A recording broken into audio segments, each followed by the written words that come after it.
Ndio nini hizo? Kilia sio. Pia Kristo sio. Watu wajana. Wewe huwezi hata kutoka kwenye uimbaji kama ndugu yangu. Wewe wote umetoka wapi mzee? Wewe wote umetoka wapi jamani?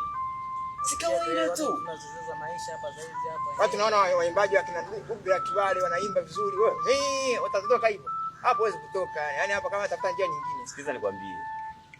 Hata mbuyu ulianza kama vile mchicha. Hayo ndo maneno hayo. Sawa. Nakwambia nani? Mimi naanza mdogo mdogo. Ipo siku mtakuja kunaona kwa mimi naendeleza zangu. Bora vipi? Kwa kabisa. Kaunta. Sisi tunaondoka bwana. Basi fresh hii. Tutakutana kule basi. Itaje lakini. Ila mimi nitakuwepo kanisani. Sawa. Unaona majamaa kutoka hapa? Yaani wale nilikuwa naimba hapa ukisikia sauti yangu wanaanza kunipiga piga lakini mwanangu baadaye wamenikubali. Umenielewa?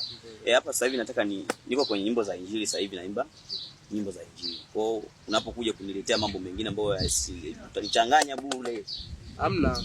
Naomba kwa unasikiza hata dakika ya 3-4 hivi ili nikwambie. Basi karibu. Sasa bwana napita zangu kwa mtaani, nikiwa na basketi.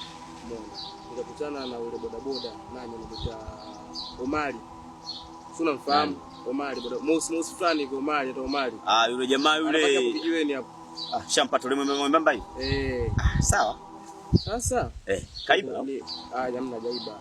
Sasa wakati mimi napita, nikakuta wanaongea na Angel. Na story zao niliposikiliza, wanamzungumzia mdogo wako Mariamu.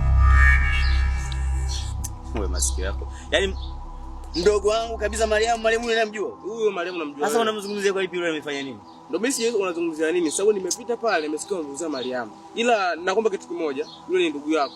Usikurupuke brother. Unaelewa? Usikurupuke, chunguza afanye kitu walikuwa wanazungumza nini kuhusu ndugu yako.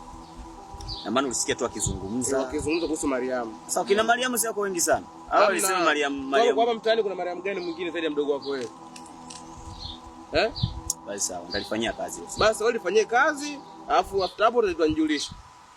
Sawa, nashukuru sana. Basi sawa. Nashukuru sana. Basi mimi naenda bwana. Okay, fresh. Poa poa. Tuko pamoja. Poa.